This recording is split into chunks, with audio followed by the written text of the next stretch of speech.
एक बड़ी war breaking, Iran के डर से डोनाल्ड ट्रंप ने अपना विमान बदल दिया। एक अजीब घटना सामने आई।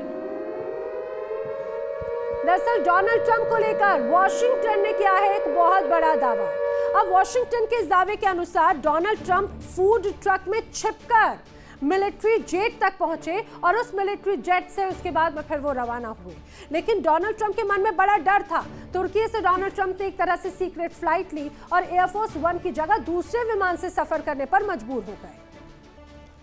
और आइए बात कर लेते हैं अगली बड़ी वॉर ब्रेकिंग की। ईरान यूएस इजराइल में एक बार फिर से तनातनी की खबरें सामने आई हैं। एक बार फिर तनाव मिडिल ईस्ट में बरकरार होता हुआ और बढ़ता हुआ नजर आता है। ईरान की अमेरिका और इजराइल को बड़ी चेतावनी है। ईरान ने कहा यूएस और इजराइल ने अगर हमला किया तो अंजाम बहुत बुरा होने वाला है और यह अंजाम सिर्फ इजराइल या यूएस के लिए नहीं, पूरी दुनिया के लिए घातक होगा। अब ईरान की तरफ से कहा गया फारस की खाड़ी को उनकी कब्रगाह बना देंगे। आईआरजीसी की तरफ से क्लियर कट ये बड़ा संदेश। और बड़ी एक और वॉर ब्रेकिंग, खाड़ी में तनाव के बीच में ईरान बड़ा सैन्य एक्शन ले रहा है, बड़ा सैन्य फेरबदल कर रहा है। अब बड़ी खबर यह आई कि जंग के बीच में ईरान ने अपनी लीडरशिप में चेंजेस किए हैं। ईरान ने अपनी टॉप मिलिट्री कमान को चेंज कर दिया। मुश्तबा ने 6 बड़े सैन्य अधिकारियों की नियुक्ति की। अली अब्दुल्लाही सशस्त्र बलों के चीफ ऑफ स्टाफ बने तो क्यामार्स हैदरी को डेप्यूटी चीफ ऑफ स्टाफ की कमान दी गई। अहमद वाहिदी को आईआरजीसी के कमांडर इन चीफ की कमान मिली तो मुस्तफा इजादी को आईआरजीसी के डेप्यूटी कमांडर की कमान। रियर एडमिरल अली उस्माई आईआरजीसी के नेवी के कमांडर बने। हुसैन ताइब को बसीज रेजिस्टेंस फोर्स के प्रमुख की कमान दी गई। युद्ध के बीच में अपने तमाम बड़े सिपाह सालारों को एक साथ उन्होंने नई तस्वीर के साथ में पेश किया है। बढ़ते हैं आगे, बात कर लेते हैं अगली बड़ी वॉर ब्रेकिंग की। इजराइल ने दक्षिणी लेबनान पर फिर किया है बड़ा धमाका। इजराइल ने दक्षिणी लेबनान पर बड़ा अटैक किया। दक्षिणी लेबनान में जबरदस्त इजरायली एयर स्ट्राइक की खबर है। अल मंसूरी में इजराइल ने हवाई हमला किया है। इजरायली एयर स्ट्राइक से लेबनान को काफी नुकसान पहुंचा है। जो जानकारी सामने आई है उस दौरान इजरायली एयर स्ट्राइक लगातार जारी है और लेबनान को बड़ा नुकसान पहुंचाया। अलग अलग जगहों पर ये अटैक किए गए हैं। और अब बात उस मुल्क और उस सनकी तानाशाह के सस्पेंस की। एक ऐसा मुल्क जिसकी सरहद के पार आखिर हो क्या रहा है ये कोई जानता नहीं। एक ऐसा तानाशाह जिसकी एक सनक से पूरी दुनिया कांप उठती है, लेकिन पिछले 2 महीनों से प्योंगयांग की गलियां सुनसान है। दुनिया का सबसे खतरनाक तानाशाह रहस्यमय तरीके से गायब हो चुका है। ना कोई नई मिसाइल की दहाड़, ना किसी फैक्ट्री का उद्घाटन और ना ही कैमरे के सामने वो खतरनाक मुस्कान। आखिर कहां चले गए किम जोंग उन? क्या वो किसी सीक्रेट बंकर में है, महाविनाश का प्लान बना रखे हैं? क्या उनकी सेहत बिगड़ चुकी है या प्योंगयांग के शाही महल में कुछ बड़ा खेल हो गया है? दिखाते हैं आपको ये खास रिपोर्ट, देखिए।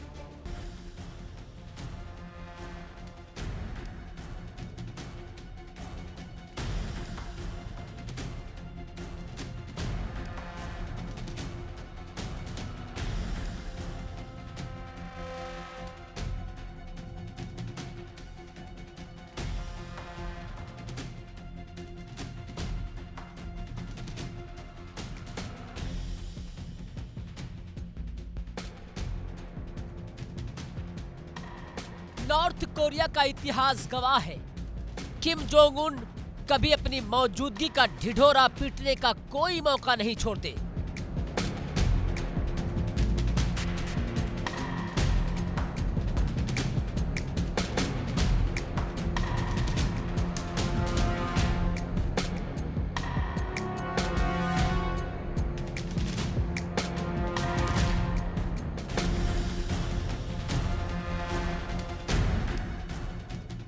कभी किसी मिसाइल के बगल में खड़े होकर ताली बजाना,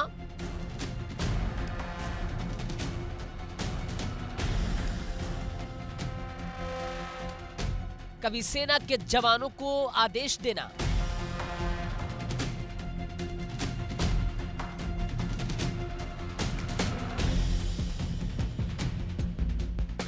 तो कभी किसी नई इमारत का फीता काटना। प्योंगयांग का सरकारी मीडिया दिन रात सिर्फ और सिर्फ किम जोंग उन का चेहरा दिखाता है।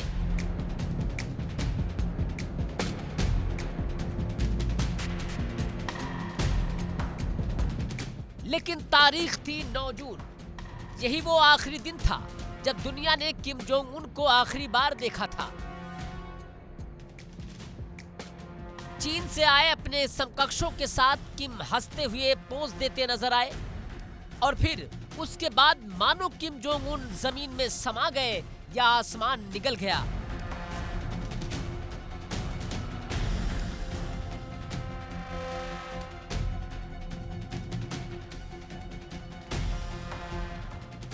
सोचिए, कोरियाई युद्ध की 73वीं वर्षगांठ, उत्तर कोरिया के इतिहास का सबसे बड़ा दिन, वो दिन जब किम जोंग उन अपनी पूरी सैन्य ताकत का प्रदर्शन करते हैं, अमेरिका को ललकारते हैं।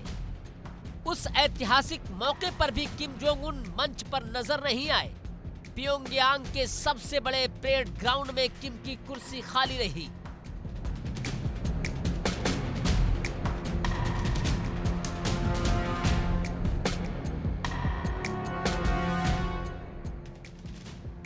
आखिर क्यों?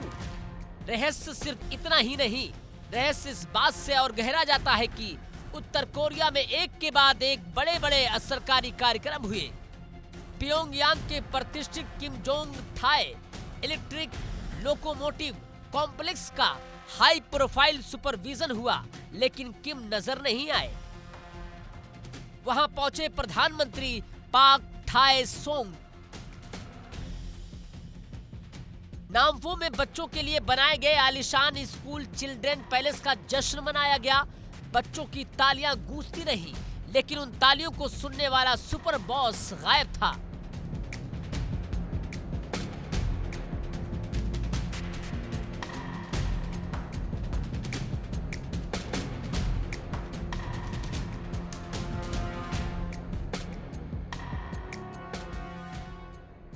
इतना ही नहीं, जब अमेरिका, जापान और दक्षिण कोरिया ने मिलकर उत्तर कोरिया की सीमा के पास बड़ा सैन्य अभ्यास किया, तो आमतौर पर किम जोंग उन खुद टीवी पर आकर परमाणु हमले की धमकी देते थे। लेकिन इस बार उत्तर कोरिया का बयान तो आया, लेकिन किम जोंग उन सामने नजर नहीं आए।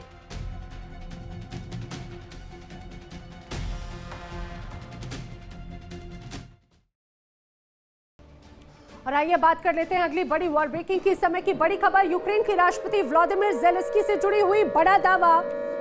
रूस को उत्तर कोरिया की नई मदद मिल रही है। ज़ेलेंस्की कह रहे हैं रूस अकेले लड़ने में सक्षम नहीं है। ज़ेलेंस्की ने बड़ा दावा किया है कि कहीं ना कहीं रूस को उत्तर कोरिया बड़ी मदद कर रहा है। उन्होंने कहा कि जिस तरीके से रूस लगातार हमलों का जवाब दे रहे हैं, रूस अकेले नहीं लड़ सकता जिस तरह से जवाबी कार्रवाई है। एक और बड़ी वॉर ब्रेकिंग, यूक्रेनी ड्रोन ने रूस के अंदर घुसकर मचाया है बड़ा गदर। यूक्रेनी ड्रोन ने रूस के अंदर घुसकर बड़ी हलचल पैदा कर दी। 1100 किलोमीटर दूर रूस पर यूक्रेन का बड़ा ड्रोन अटैक है। तातारिस्तान के एक शहर में जबरदस्त धमाके हुए, जिसमें अब तक 16 लोगों की मौत की खबर है। एक बच्चा भी इस दौरान घायल हुआ है, बताया जा रहा है। 39 लोगों के घायल होने की खबर है। रूस तो दावा ये कर रहा है कि रूस ने यूक्रेन के 450 से ज्यादा ड्रोन धराशायी कर दिए हैं। 4 साल से ज्यादा समय से यूरोप में जंग की आग धधक रही है, लेकिन अब यूक्रेन की सेना का आक्रामक रुख साफ तौर से देखने को मिला। इस बीच रूस में अघोषित इमरजेंसी जैसे हालात हैं। आपको इस बारे में डिटेल इंफॉर्मेशन देते हैं, इस रिपोर्ट में देखिए क्या हालात हैं यहाँ।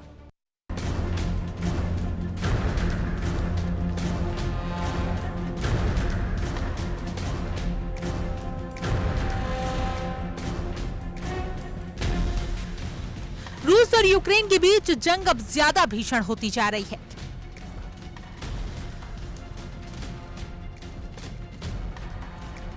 अब तक तबाही झेल रहा यूक्रेन अब ज्यादा खतरनाक होता जा रहा है। यूक्रेन की सेना स्वदेशी ड्रोन के जरिए रूस के अंदरूनी इलाकों तक हमले कर रही है। हालात ऐसे हैं कि राजधानी मॉस्को भी सुरक्षित नहीं लग रही।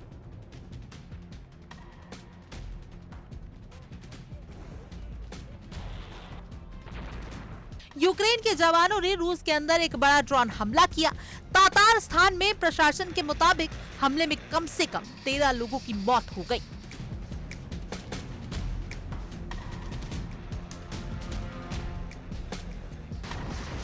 जबकि 75 लोग घायल हो गए। इस युद्ध के बाद से अब तक यूक्रेन की ओर से रूस पर किए गए सबसे घातक हमलों में से एक बताया जा रहा है।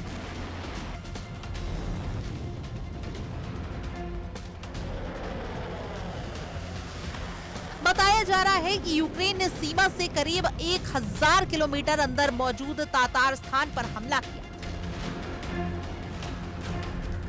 यह हमला तातारस्तान के औद्योगिक और तेल प्रोडक्शन शहर निर्झेनेकाम्स्क में हुआ।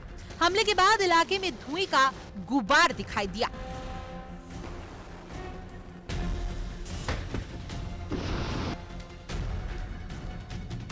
क्षेत्र में भी एक शख्स की मौत की खबर सामने आई। अधिकारियों के मुताबिक यूक्रेनी सेना के हमले में एक महिला की मौत हो गई। उधर रूस के रक्षा मंत्रालय का दावा है कि रात भर चले हमलों के दौरान 456 यूक्रेनी ड्रोन को मार गिराया गया।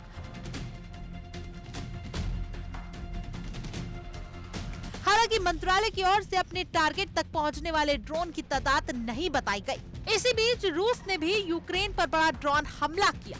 यूक्रेनी वायुसेना के मुताबिक रूस ने रात भर में 126 ड्रोन लॉन्च किए। बताया जा रहा है कि खार्किव क्षेत्र में रूसी सेना ने जबरदस्त हमला किया। अधिकारियों के मुताबिक बुगाईवहक्का में गोलीबारी में 5 लोगों की मौत हो गई। इसी बीच एक ऐसी खबर आई जिसने रूस के प्रशासनिक ढांचे पर सवाल खड़े कर दिए। खबर है कि यूक्रेन युद्ध का विरोध करने वाली पार्टी ही चुनाव से बाहर हो गई। रूस की सुप्रीम कोर्ट ने याबलोको पार्टी को आने वाले संसदीय चुनाव से हटाने का आदेश दिया है। साथ ही उसका रजिस्ट्रेशन रद्द कर दिया है। बताया जा रहा है कि याबलोको पार्टी यूक्रेन से युद्ध का विरोध करने वाली एकमात्र पार्टी है। फिलहाल रूस और यूक्रेन में एक दूसरे पर भीषण हमले जारी है। कोई भी पक्ष झुकने को तैयार नहीं है। ऐसे में इस युद्ध का अंत कैसे होगा, ये बड़ा सवाल है।